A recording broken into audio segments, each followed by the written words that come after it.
have they played that little video with the music? I think it's done. Okay, thank you. Yeah. Thank you very much for being here, and thank you, Tarun, for making it. For those of you, and most of you would not know that he's been doing a back-to-back-to-back, right? I thought the work ended when you published the book. It all starts afterwards. I'm mortified. I had no idea. No, so Tarun is coming here straight from Kolkata, then heads out from here to dinner and another event, before that Paris. So we are grateful, Tarun, My pleasure. for being here. Now let's start off with the book. The book, as Kritika had introduced, is a culmination of 25 years of Tarun's work, his career. But if you were keeping track of art events last year in November at the Mumbai Art Fair, Tarun kind of had a takeover of sorts because he had his book launch, and before you knew it, that was the story across the board. And that's Tarun for you, because he comes with this signature craftwork and beautiful drape, but there's also a storytelling, there's drama, there's all of that, and you can't help but be a part of it. So, Tarun, let's move on to the first thing, this whole soft power and fashion. Fashion being a soft power. One of the lines in my book is that I think for India, it's time to put the Maharaja and Tiger to bed. You know, we're a very different country today than the country we grew up in. And it's bristling with opportunity, new ideas. And my whole quest in fashion has been, how do we stay Indian and modern without what's happening, what I see in Bombay and Delhi, which are less traditional than, say, here in the South, is that people are very Western, and at weddings, it's like a costume ball. You know, it's almost like brides wanting to be Jodha Akbar, and that whole thing. I literally hear that, you know. It's all becoming much better because the younger Gen Zs now are much more relaxed in their skin. But, you know, when I started showing in Milan in 2003, a big thing was, how do we keep our identity but not become like some embroidered frock fest or whatever, you know. So we did the jewel T-shirts, we used the miniatures, we used chicken curry in pantsuits. And I think it was way ahead of its time because we weren't ready to even manufacture that. But now finally, our studio, and I think many studios in this country, not just mine, because multiple people moved together, are coming into their own to do it. We come from a draping tradition. I mean, my mother only wore saris, you know. And so did most people, I imagine. So in one generation, we've gone from the draped form, because 200 years back, if you landed in a parachute, you'd be able to tell what part of the country you are in by the way people draped fabric, apart from what the fabric was, including men, dhotis, lungis, you know, the big jamas, turbans, all sorts of head wraps. There was very little that was tailored. I mean, I think tailoring came in with the British, embroidery came in with Islam. But now there's a real fusion of everything, and it's very easy because of Bollywood's melodrama, and you know, people are moving into nuclear families, and culture is getting lost. And there's so much of an influence from the West, just the way we've been educated, which I'm mortified too about. Now I'm saying, how do we do this? So I just saw that these were things based on Kutch. When I had gone there, you see the dhoti pants, but we want to keep it modern. We don't want our fashion, to be costume. And I fear for a while, I'm not talking about traditional fashion, that's been a great. Tended to become a little costumey, but I think the dust is settling, and it's really entering a very nice time. And there's huge diversity in what designers do. And yesterday we did a session with Laila Taibji, and there's no conflict between handloom and fashion. It's just that we needed time to learn how to cut handloom and tailor it, because in the beginning when I'd worked with Sally Holker, all the Maheshwari kurtas we made would tear at the armhole.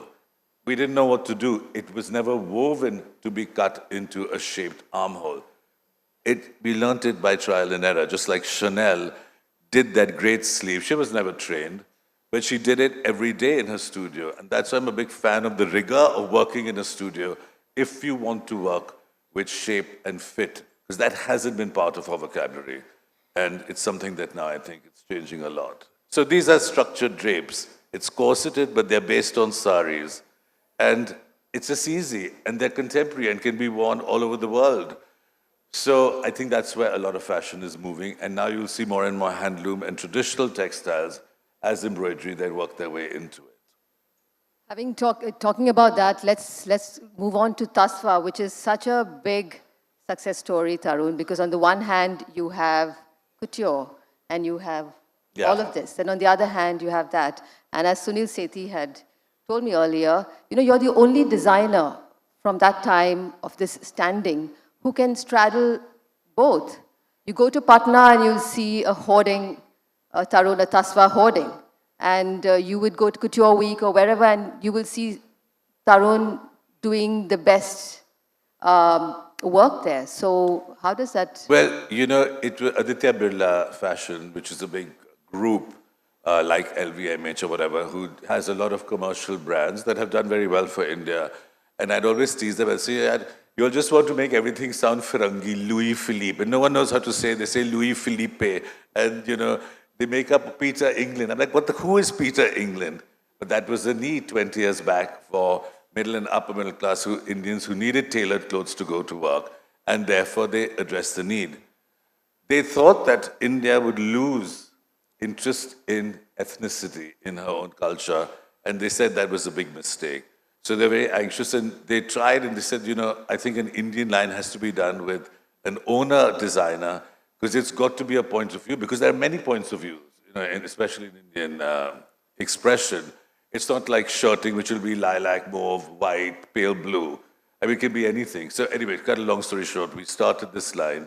It's been a nightmare in terms of learning and fighting people's desire to put polyester in, because I just don't think that's an option.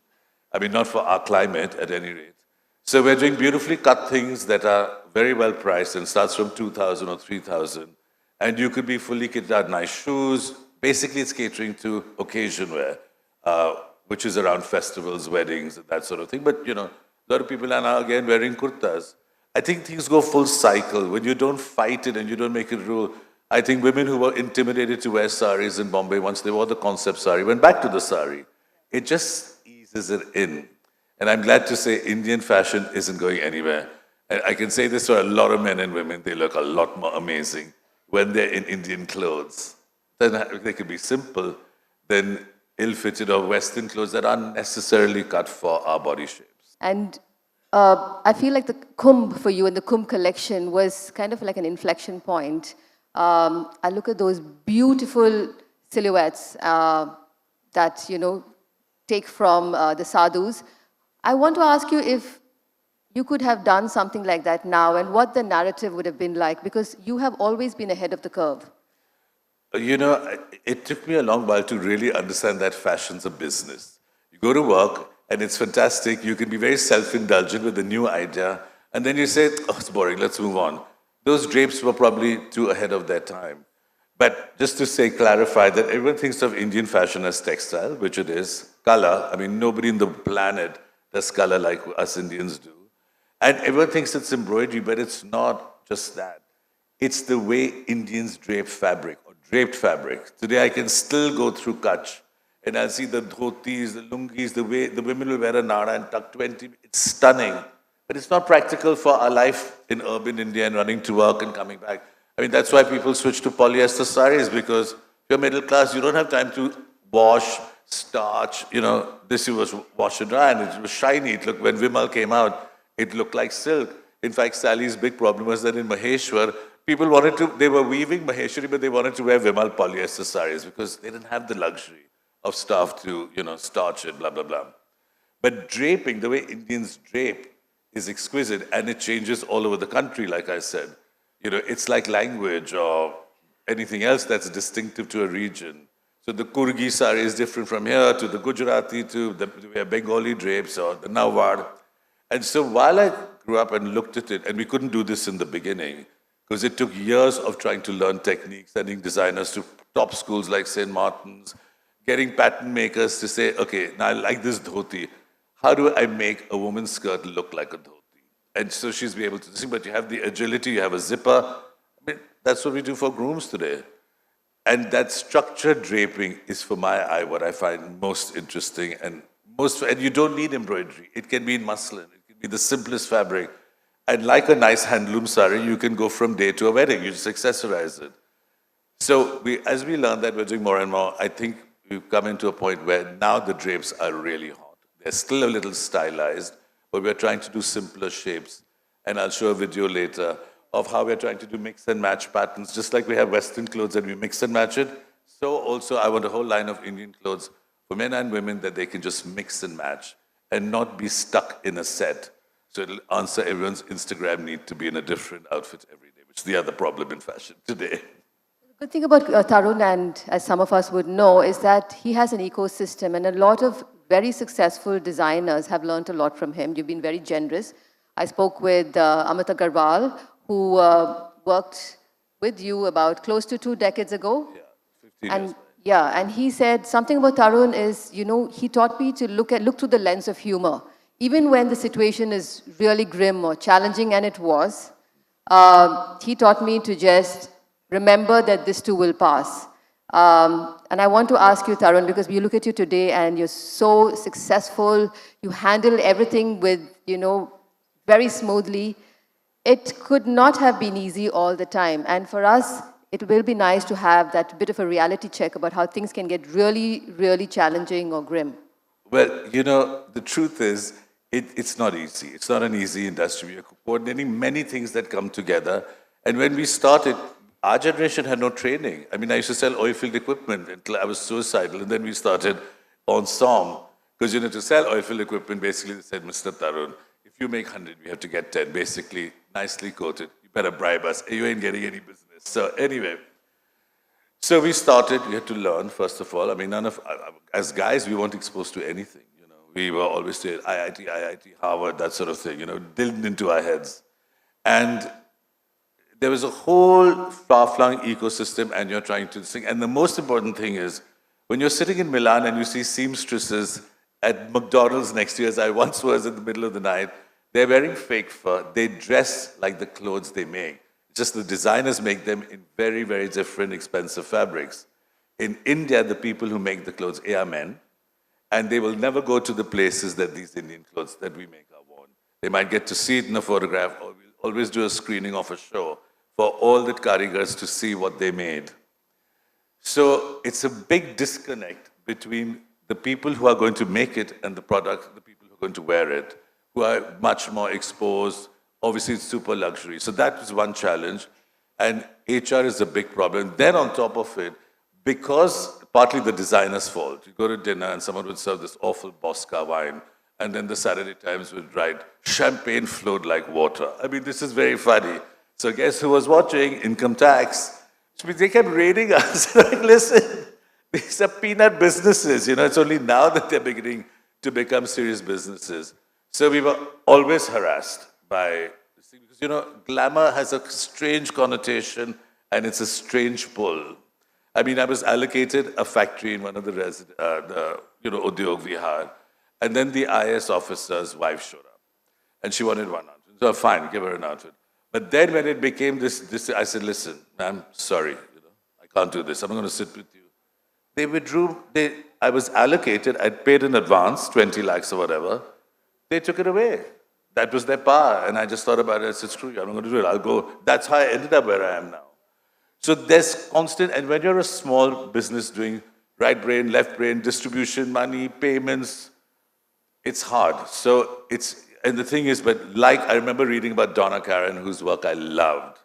She went into labor in the fitting room. She was fitting a collection, went into labor, and she was back with the baby at her boob 3 days later. She said, I had no choice. That's fashion for you. It's relentless. It's about the next thing. People are copying you. There's so much judgment, even from press, sorry to say, of people who don't understand anything, and they have huge powers. And now this whole thing with Bollywood and dressing them, and I mean, I have a serious actress, one of the biggest, borrow an 8 lakhs sari to wear at Cannes, and I never got it back. And then you can't reach them. So it's a nightmare. It's like an obstacle race from hell. But once you cross, it's like crossing turbulence, once you cross the clouds, then you're much more in control. You have experience, you have people to take care of it, and there's no other way but to be totally systematized, You have to have systems, and it's about detail. And you do it because there's nothing else you'd rather do. It makes you a bit obsessive and OCD, but you do it because you love it. I love to get up and sketch. But what am I going to do with those sketches? Therefore, this whole thing has to run. Well, having said that, you're also a man of many interests. It's not just you paint. I remember last year you were sitting for a piano exam. During the pandemic, I remember Tarun trying out some trampoline workout. So I remember that bit where you were doing that. And you're always doing something different. Of course, there's the art. So next month, Tarun will be at the India Art Fair as an art brand with wall art, Yeah. which is new. So I suppose it also comes from a place where you're not stopping with just that one thing. You're constantly doing something I mean, different that I'm makes still, it fun for sometimes you. I'll wake up at 4 o'clock and say, oh, damn, I wish it was 6 so I could get ready and go to work. Because you can't do these things at home. But it's all interconnected.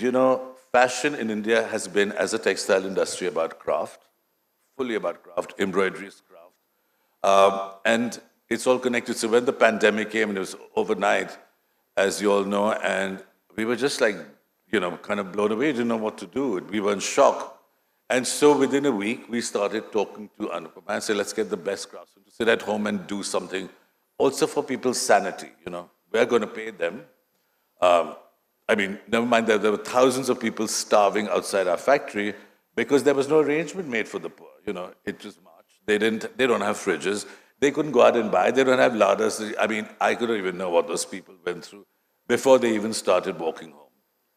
So we started doing the painted pitchwai. We'd have Zoom calls. It's okay, let's this thing. And from that came our most successful couture collection, monochromatic pitchwais that we're doing. So this art fair show is about the embroidered wall. And now we're getting commissions left, right, and center. Embroidery is a great craft and skill of India.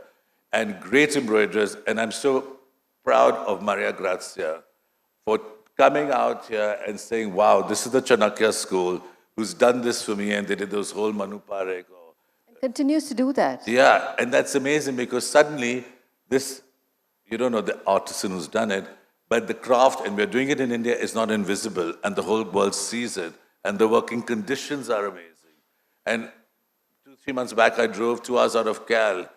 Bengal used to have the most squalid, working conditions. It's one of the reasons I moved to Delhi, because this is labor intensive. You've seen how our workers, we always let you walk around. And if you're going to make beautiful things, they must be made in decent surroundings. Clothes mustn't smell.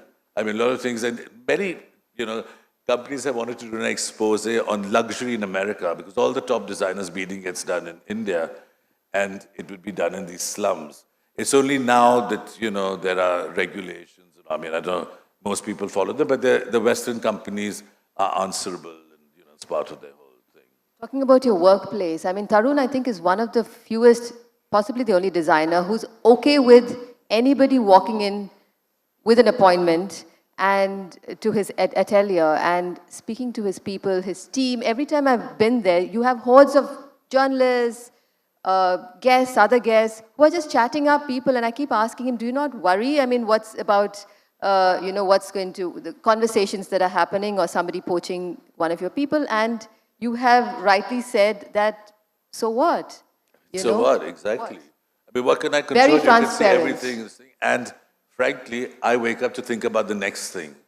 That's what keeps me going. Like an open kitchen. Yeah, it's an open kitchen, there's no leftovers being thrown in. And the most interesting thing, I think, is that as we evolve, and we have people who've been there with us for a long time. They understand the DNA, so you have to supervise less. But there are techniques that are not easy to copy. Everyone thinks copying is easy. It's not an easy thing to do, especially the more complex the construction, embroidery, and the techniques we evolved. And our techniques are different from Amit Agarwal or Gaurav Gupta, who I think does brilliant draping. I don't know how to do it, even though I love draping. That's his point of view. And therefore, he's developed the techniques to support that. Okay, getting back to that 4 a.m. thing which you mentioned, So this is something that Rohit Chawla, the photographer, told me. This Kumbh campaign we mentioned back then, about 10 years ago. So they were busy, they were out taking photographs, so on and so forth, and then they go to bed, and then Rohit wakes up, and it's 4 a.m., and suddenly he sees Tarun on some chariot, and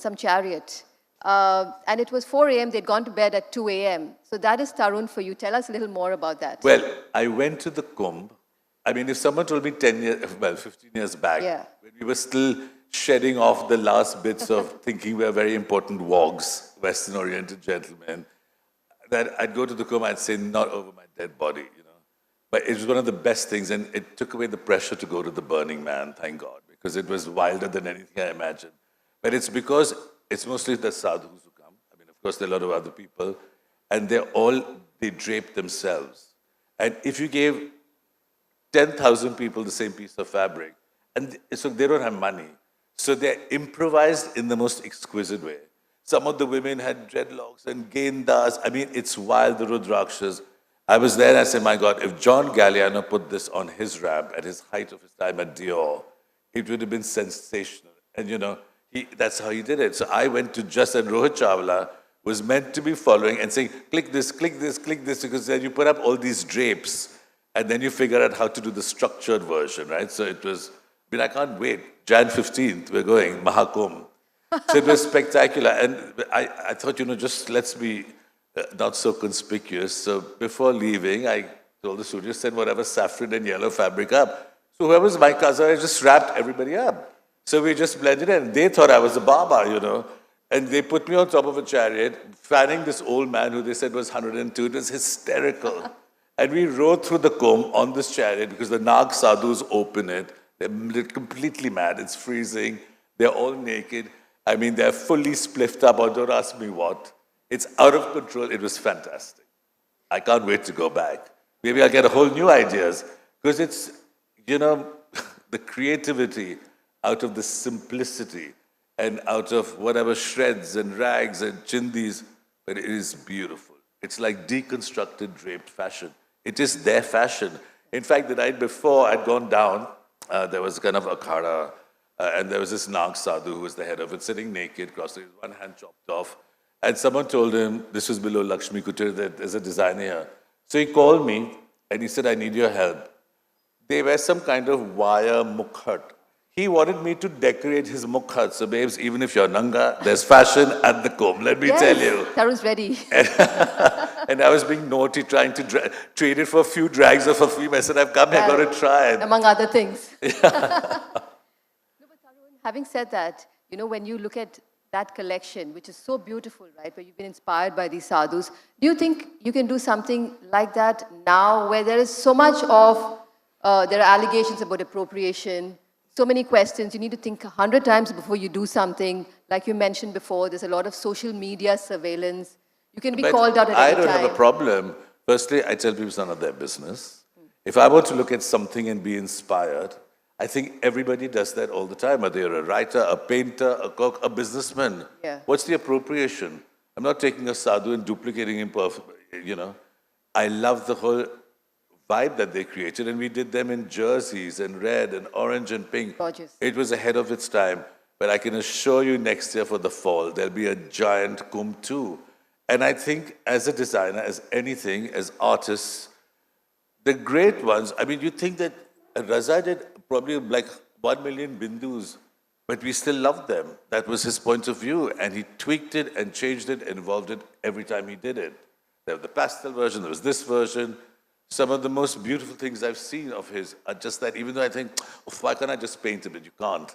So we'll do that. And I don't care. I think the social media wokeism is going too far, frankly. Way too far. Especially in a country as spirited and as free as we Indians have been. And I like that you've always been outspoken. You've always not held back what you had to say, and that is something that a lot of us can learn from, Tarun. Well, I'm glad, because I think if everyone's going to be PC, or what they think is PC, or trying to just curry favor, nothing's going to get ahead. You know, you just become this kind of mediocre sludge. I think that's also a problem. You know, I'd say. And this particular problem with magazines, who become so dependent on advertisers that they've lost the integrity of putting fashion out that they actually belong. You're meant to teach style. I remember someone phoned me, won't mention names, and said, oh my God, we put you on the cover of Vogue. I'm like, wow, on Giselle. So I get the magazine. She's in a Balmain jacket. She's in a G-string which was underneath a transparent chiffon, kaftan, and a jarao necklace. I mean, I want to mess with. Like I said, I've never seen anything more hideous and inappropriate in my life. But that's what's happening, you know. This jeweler's paying you this, you put this, you put that. Pages and pages on Vuitton. And it's fine. It's not relevant to Indian women. They don't sell the clothes here. In Condé Nast abroad, if you don't have a stockist, you can't be carried in the magazine because it's for the women of that country to buy things and be educated. What sense does this make? It doesn't make any sense. And that's why they lose credibility. Because, you know, I said, why do I need to buy this? I'll buy American Vogue if I want to see this. Why don't you take, and I loved at least the one good thing about the last editor, she put Fab India on the cover. It's relevant. Millions of women afford and can wear Fab India. Now it's a little jhalla palla. Teach them how to style it up, you know, or whatever it is. Endless trying to be different. I saw another thing they'd taken. I was once learning diving in the Lakshadweep, and they were doing a shoot underwater. So with these saris of florists, they had waterproof makeup, and poor models had to go, and, you know, obviously no oxygen tanks, and everybody else was underwater. It was beautiful. But to suddenly put bridal lehengas on a jet ski and whiz around makes no sense. It looks retarded. And while fashion designers are often retarded and we think it's funny, but, you know, I think the average person doesn't get it. And it intimidates them, and they think fashion is just a fluffy, silly thing. And that's another thing we've dealt with, and it's okay. No, seriously. I mean, look at all the many things that, you know, people need to call out. One of them, of course, being the showstopper story at Fashion Weeks. And Tarun has not minced his words with that. The last time I remember at Couture Week, you know, he didn't have a showstopper. He had his core design team come out, and they were his showstoppers. And I remember asking him then, and, you know, asking him, what is it, Tarun? Is it not wanting to spend that 50 lakh, which is what they... No. The pressure. Yeah. As if because half the press don't know what they're writing about, so they need to think. And then within 30 seconds, they're interviewing the movie star, because they usually are movie stars, on her latest movie, her love life. Is she going to get married? It's nothing to do with the brand. So I don't see what the purpose is. And this couple asked for 90 lakhs, okay? That's ghast. I said, what? But because they endorse other clothing brands, they couldn't post it on their social media. I said, babes, just stay in Bombay. And the time before, 3 years back, I don't know if you were at the show that was at Bikaner House. Yes. So I took, a tulle is what you make, a pattern. Your first pattern is made in cheap fabric, right? It could be mostly calico, muslin. So we had done this whole elaborate thing. So I said, get a tulle. And we put on this model white, we wrapped her head up, you couldn't even see her face. And the show ended, and as everybody waited, we just had embroidered showstopper. And she walked through like some cowl, you know? And people were, I mean, a lot of people thought it was hysterically funny. What I found the funniest was last year, 4 or 5 different designers who had showstoppers, and with all due respect, that's their business. But they were all in identical outfits from different designers who couldn't have seen what the other one was going to do, which basically meant some gravity-defying little boob tube, you know, and a skirt that had a slit up to here. In fact, I tried to grab a pair of scissors and slit her skirt when I met her this morning, but she wouldn't let me. Too well brought up here. At least you could say you're influenced by Fashion Week. Yeah, rubbish. I'm doing my thing. So, talking about those showstoppers, you know, I remember you mentioning something when, you know, you talked about Raza just now and Bindu. Yeah. You had a comment about these showstoppers reminding you of Bindu from that film. What film was it? You said, my Shankar God. Dada. Yes. That's what it looked like, yeah. Which is a very sizzling song when we were in school. She was funny. Seriously. Now, getting back to something else that Tarun does, which is design and architecture. And several shows I've attended, he's always wrapped it around monuments and our architecture. If you go to his atelier, you'll see that that's inspired by a mosque and tomb. So there's so much going on with architecture with Tarun. At his home, I think you have restored the ceiling of a Haveli. At where? A ceiling of a Haveli. Oh, yeah, the whole fascia, yeah. Yeah, so there's a lot of that. And this intersection of art and design and fashion, we're seeing more now than ever before. But for you, Tarun, it's gone back right from the beginning, right? It started from the beginning. For me, it's natural. I mean, I actually did want to be an architect, but because I didn't take physics and chem, back then in India, you couldn't study architecture, even though it had no relevance. You're not needed to do it today. Maybe in India you are. So then I went to make my father happy to business school. I think I was the only person who graduated without knowing how to read a balance sheet. Came back, sold that awful episode with oilfield equipment. Anyway, finally we started Ensemble to promote. This is also interesting. When we started Ensemble, which is a big boutique now, it has multiple, 4 or 5 branches in Bombay to promote beautiful Indian design. Because at that time, we'd see a lot of amazing things abroad, and you couldn't get them in India. And, when we started with the idea, firstly, in here you all wear more saris, so it's very nice, there's a way to show a sari, and you can just hold it on you.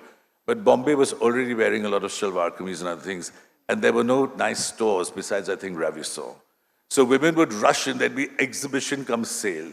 They would rush in, stampede, and they'd try things over their shalwar kameez. Now, how are you supposed to know fit? It was like pandemonium. So we said, let's have a store where you can see things beautifully. Beautiful work has to be kept a certain way and looked at. And we were totally off the mark in the beginning, but we learned. And I'd say to people, I said 40 years after independence, it was 1987, we still want to offer our best produce to the white man, and we Indians will shop on fashion streets, which basically meant export rejects. That's how we all grew up, shopping. And of course, there was more of a sari market. And I said, if we want this country to progress, then you must show Indians the best. And I didn't know many things I know today. Why was the British here? Why? It's because our Indian taste for luxury and finesse and calm is unsurpassed, perhaps only by the French, at their peak. But here it goes across. I mean, even people, a rickshawala's wife will come out in a beautiful sari. Maybe it's polyester today, but the styling and the desire to look a certain way. And Indian styling is so amazing. The first fashion week, my quote was, which they were not happy about, I said some of the most exquisite women I've seen in India don't know what a designer is and don't need to. They wear handloom, kajal, fresh flowers. That's it, and they're amazing. Sadly, today, a lot of them are in the labor class because you don't see so much of that, the blonde ambition, this ambition. The women started wearing matching contact lenses to their frock. I mean, I thought it was so it is what it is, and I'm glad to say that now everybody who makes beautiful things in India wants to sell them in India. We've come full circle, and of course it's also helped by where the economy has gone and, what kinds of things people can afford and the exposure to beautifully made things abroad. Because, under socialism, standards do fall anywhere in the world. If you go to West Berlin and East Berlin with the wall, 30 years, there was a wall, this was the same people, but it was stark how different they even looked. Part of it was economic.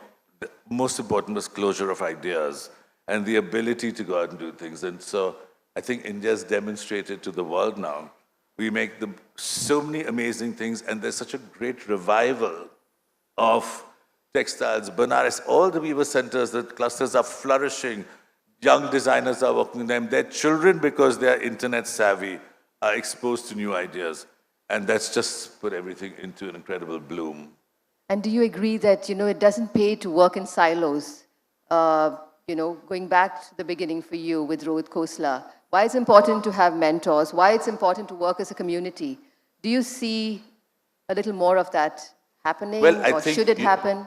No, I think I always tell these young designers, learn, make your mistakes on somebody else's time, because if you're fledgling and you're starting out, you don't have that economic cash to burn. And it's also about honing your skill. And for most great designers, different time from Chanel, the big story about she was living with Boy Capel, and she'd wear his sweaters and his tweed clothes. She was looked down. She was his mistress, which back then was a big problem. But when she started her own line, the knits, that's what differentiated her. She freed women from the corset. So desire is not some altu thing in the air. It must come out of need. It must fulfill a function. I thought about the concept sari. Today people want to go out, they want to wear stilettos, they want to dance till 5 in the morning. Unless you live in a sari, you can't do it.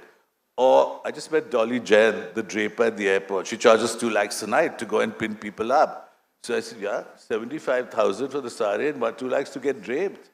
And she looked at me. She was invited to the Republic Day. So I sent Sunil Sethi a nasty message. I said, look, no weaver, no designer has been invited, But the bloody Draper's been invited and flown there for the parade. At that NMACC, the show they had these beautiful archival pieces where Dolly, I suppose it was her, had used safety pins on them, things like that, so that It's unheard of. That I mean, worries I think you. my museum show, they're going to come, they're going to look, everyone's... Anyway, the thing is, there's no value for people, because we are 1.4 billion people, and as little value for calm, because everything's, sab kuch ho jayega, We haven't learned to treat these things as precious. Even in my own stores, I'm always shouting, look at the back room, look at the storeroom, why the jam, put them in plastic, just don't get it. And maybe if society is to evolve a little more, you have to be brought up in that environment. A Japanese will never treat it like that. When I went to the museum to look in their walls, oh my God, to open one coat was like a one. I said, listen, I'm going to go into a coma of boredom. You can't open things at this space, Like 10 people with gloves and the light had to be here and beautiful old Indian things. But anyway, we'll get there. Wait, having said that, your atelier is like a museum, and of course you're going to be at the Asian Civilizations Museum later this year, which is a first, this sort of thing for an Indian designer. So I think we clap here for Tarun. Thank you. And from what I gathered, every time we've spoken to you about this, the archiving that your team and you are involved in is at another level entirely. We've only actually started just before or after the pandemic. The pandemic, I feel terribly guilty to say it, but for people, we weren't starving. I actually had a great time because for the first time, I had no guilt not going to work. This driven by middle class guilt is an awful thing. You just stayed home because everybody was home, shops were there, everything was fine, But it made you think about things you need to do because otherwise you're just going back to what you said earlier. The flip side is you're always on the treadmill and you don't, I admire the Europeans. They will take August off even though the shows are the first week of September. It's something we need to learn. Having said that, you don't have the luxury of doing that because you're also involved in marketing. You're also involved in so many other things, dealing with clients, which many of the international designers don't necessarily have to do. Less and less, though, because we've got amazing teams. And we don't want to sit and listen to their fantasies and create them. We want to say, this is the couture collection you try. The young generation today, people in their 20s and all, can't imagine things the way we could. We went to tailors. We had a much simpler life and we were taught, you watched your mothers doing this. Today, if you say this is pink and I'm showing you a panel in orange, they can't visualize it. They bought ready-made, and we're living in an age of so much nonsensical information and sensory overload, which is what's creating the anxiety. There's a lot of problems that young people have. That's just it. So it's very difficult to switch off and really, unless you're passionate about something, as many are, you go deep into that subject, but you just have it. So you have to systematize, you have to decide what works for you. I don't see most people, most of the time, if they want to see me, they have to come to that factory. Because I'm not going to the city to do appointments. That's it. And most people are happy to see something that's there and tweak it with your stuff because at least they understand it. They know how much it weighs. I've seen brides walking onto stage crying because 4 people are helping them because they can't walk. The lehenga is 30 kilos. I'll tell you that one bride, her lehenga fell off on the stage. The zipper burst. Poor thing. It's traumatic. Now, design has to answer this and say, guys, don't be retarded. You can't wear something that's more than 4 or 5. You want to dance, you want to have this thing. Worst thing is to see someone go at 10 o'clock and change into a black dress and come down in flip-flops because they've got blisters from their stilettos. I won't mention which brand, but you know what I'm talking about. Why are you wearing it? I said, money is meant to free you. You're just bandhoed in this, trauma of what's everybody else doing, and the social media has only made it worse. And the makeup artist, it's a whole production. I only feel... Say it. The whole, the stylist, makeup artist. They're just, I had to shout at some makeup artists. I said, listen, I know they're paying you this one, that's your fee, but it doesn't mean you have to put equivalent amount of kilos. She's looking like a drag queen. Pink eyeliner, glitter. I said, men who want to dress like women in drag clubs do this. For heaven's sake, you can't do this to a 22-year-old girl. And those poor girls are sitting there, they don't know better. Now, at least, I think Bollywood styles itself much better. There was a time when we grew up where the actresses styled themselves, but they were true to who they were. So Meena Kumari, she even did her costumes for Pakiza. It's exquisite. But she wasn't trying to be anything she was not. Rekha's still gorgeous. semi-mobile. Suddenly, then they went to this lull, with Sri Devi and stuff, and then finally, I think now it's coming full circle. But there's so much of an influence, I think it confuses people too. Have that, the draping. Ah, Could you yeah, play that, sure. please? So this is just a little video of the direction I'm trying to take our Western separates and make them. So I'll talk to you. Where so is the draping video? Yeah, so basically she's in a jewel t-shirt, it's a bodysuit. And I'm showing how it's combined. These are just the tuals, it's Kora Kapra, so there's no design or embellishment on them. So here she's in what we call, it's in a chanderi, a dhoti sari. So you just zip it up. She's got a little t-shirt. We put in one of our boleros on top. You can wear it that way. You can wear a plain ganji inside. You can wear a normal choli. Because we also have to think about as it gets colder and not what do women do because they're always struggling in winter. Then we put another jacket and you drape the pallu, which in this case has a little bit of net Smart. around, and you wear the thing like that. So it actually looks quite different. And then we pull that off. I don't know what we do next. So this is what we call a structured drape. It's based on a dhoti and part nawar. It's got a slit. Now here she's put on a crinkle coat. I think they edited that too fast. But it's just something long that you could wear with it. And here we're just going to throw the pallu at the back, which sometimes is detachable. So you just put it on because it's also this thing. And she's wearing a much bigger organza thing that normally we can clinch with a little belt. So it looks again very different. Just showing you that on the same dhoti trouser, how versatile it can be. And then with that same bodysuit, she's just put on normal trousers, capris, and a bolero. And here we've taken a corset and we're tying it on because a lot of young women love these corsets to clinch them and give them shape. It's not uncomfortable. It's not boned all the way to the bust. And this actually, my sister's kid's nanny had tucked in her pleats to do the jharu. And I photographed her and we made the skirt. See, it comes from the simplest thing. That's why I'm going to the Kumbh. And she's got the same bodysuit on. This is another gilet that has a little drape. So I don't want women to have drapers putting 30 pins into them. So we pre-drape it. And there it looks like you got a beautiful scarf around your neck. But you can wear that with jeans, you can wear that with anything. And that's where I think the next step of Indian fashion has to be, so that people can create their own individuality and dress in their own style. I don't know if you have anything else. And it's not like you don't pay attention to embroideries because that's Don't amazing. pay attention to? Embroideries. No, of Right, course you do that as well. Yeah, and they have to be wearable and light and fun. And here, we're just showing how with that same bodysuit, now we're draping a normal sari. So you wouldn't wear this skirt then, you might wear a petticoat. But how that's one thing can be used in multiple different ways. You could wear a lehenga with it. And so to me, that's exciting now.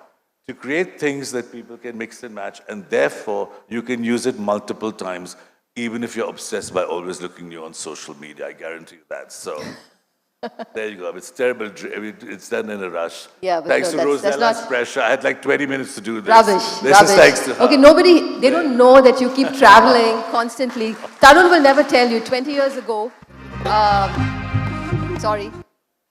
20 years ago, some of us journalists had to be a part of a workshop in Delhi by the British Fashion Council, and we were all sent to different ateliers, studios to meet designers. Manish Arora was a big deal then, and the person who got Manish Arora said, "Oh my God, I got Tarun."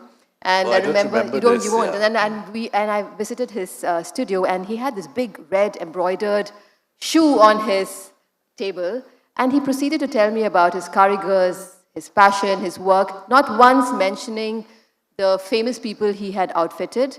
And I wrote my piece, and there was some sort of a contest where the best essay gets a pass to London Fashion Week. Oh. And thank you, Tarun, your candidness and everything else Oh, good. I'm so glad to got hear me that. that pass.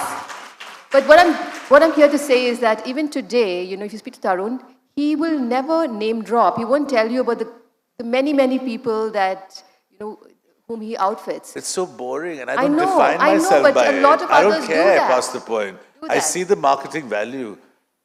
My self-esteem is not coming because, you're wearing it. Don't wear it. Perhaps it doesn't matter at all because he's going to have dinner with Sting tonight. Yeah. You'll never hear it from him. Mick Jagger some time ago. And all of this That's Tarun, and that's what we admire. I admire. Thank you. Yeah. So we're going to open it up for questions now. Oh my God, there's many hands. We have very little time. Bring it on, come Yes. on. So let's start with the lady there in the middle. Couple quick questions. One, like you said, is you're not necessarily looking at having a glam model, wearing your thing. It's more. So I want to know what is it that you think is your USP according to you, not what others have to say, and what is your greatest creation until today? Like, What is my? your biggest, like your chef d'oeuvre, what is it that you feel is something that you've really, I think your masterpiece? the structured draping that we are doing more and more, and we work a lot on lightness. So our studio functions like the European ateliers, which is what when I went to study for that year, I saw that how they do. You make everything from a sketch and you make it in Kora Kapra, and then you fit it and you pin things. So can you walk? Can you sit? How are you going to get out of a car? Can you go to the toilet? I don't know how you go to the toilet in a 30 kilos lehenga unless you step out of it, like the Charles James clothes, right? Fashion has to be lived in. So I work more and more with that principle. You'll see the new lehengas and all, you come to Couture Week, they're more or less weightless. And if you want to wear, I mean, a woman came once and she described this outfit.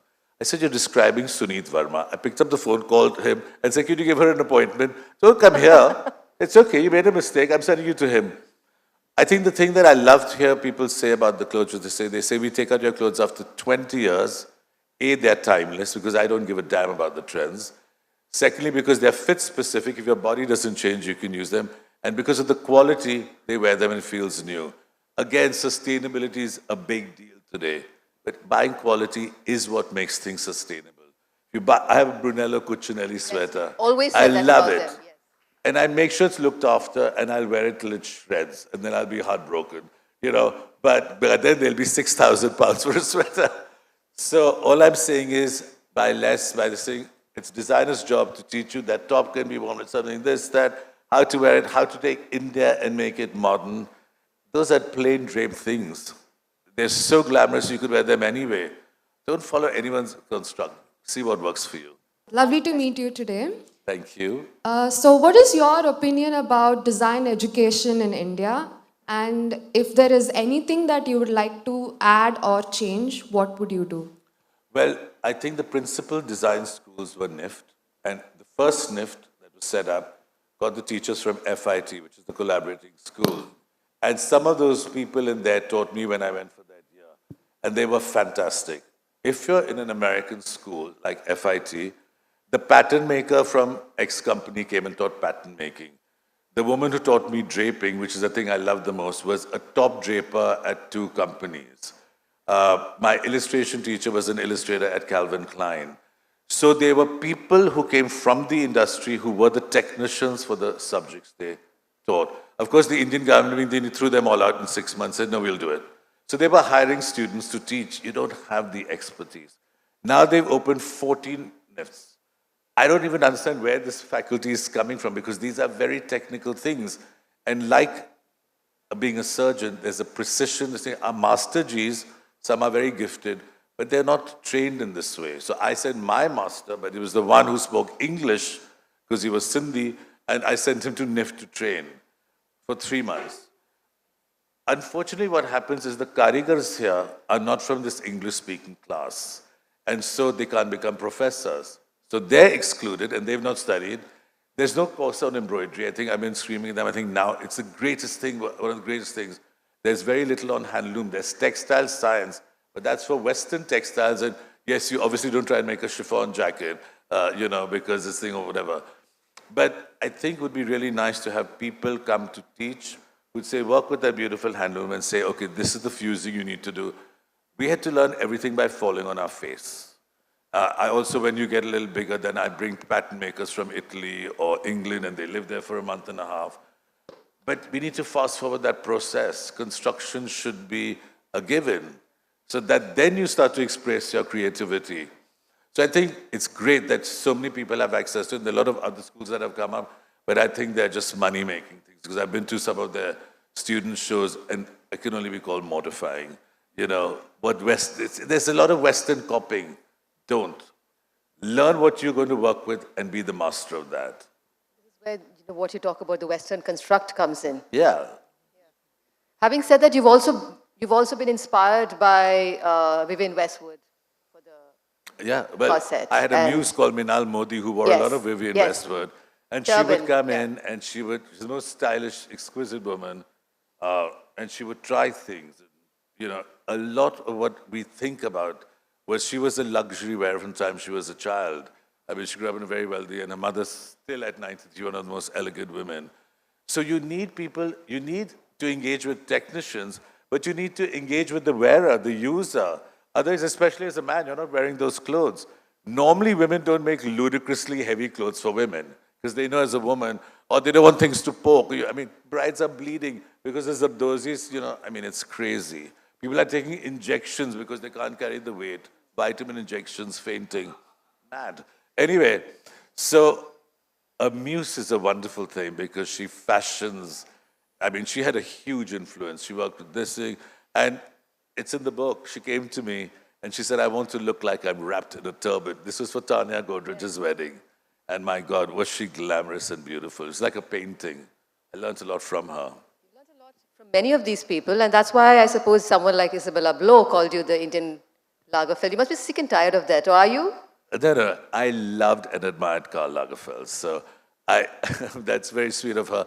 I loved it because he was nuts. He did Chanel, which is like, I don't know, 11 collections. He did Chloe. He did Fendi. He made Fendi into this amazing brand that it is. He did his own line, KL. And he even made his cat into a superstar who started making 2 million euros. I mean, he's genius. Fantastic. There's no other word for him. And he worked mountains of books, mountains of books. He made all the sketches for the Chanel collection. You've got to do it because you're mad and driven. And it's because there's nothing else I'd rather do. Thank you Yeah. so much, So Tarun, sorry, for yeah. this My pleasure. time Thank you. we've had with you. Thank you, everyone, for being Thank here. you, guys. Bye-bye.